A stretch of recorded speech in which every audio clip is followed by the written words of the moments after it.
एक छोटे से गांव में महल असरार नाम का एक लड़का रहता था। वह अपनी उम्र के अन्य बच्चों से बिल्कुल अलग था।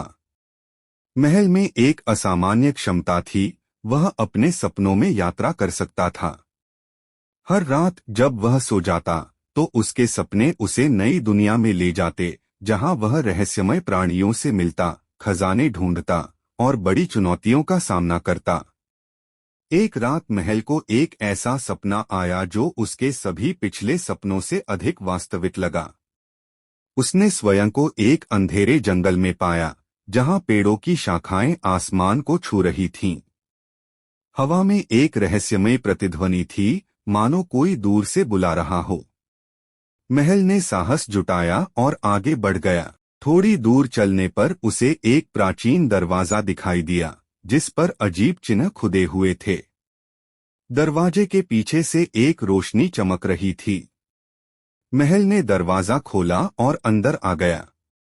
वहां उन्होंने एक जादुई चिराग देखा, जिसके बारे में कहा जाता था कि वह कोई भी इच्छा पूरी कर सकता है।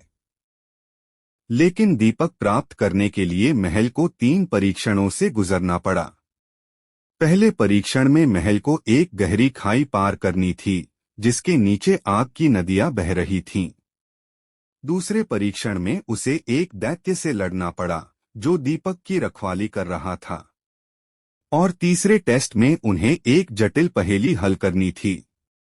महल ने हर परीक्षा का बहादुरी और बुद्धिमत्ता से सामना किया। अंततः जब महल को दीपक प्राप्त हुआ तो उसने एक इच्छा की कि उसके गांव के सभी बच्चों को रंगीन और सुखद सपने आएं।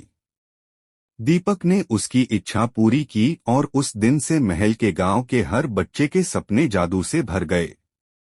महल असरार की कहानी पूरे गांव में मशहूर हो गई और वह हीरो बन गया। लेकिन महल के लिए सबसे बड़ी खुशी यह थी कि उसने अपने सपनों के माध्यम से दूसरों के जीवन में खुशियां ला दी।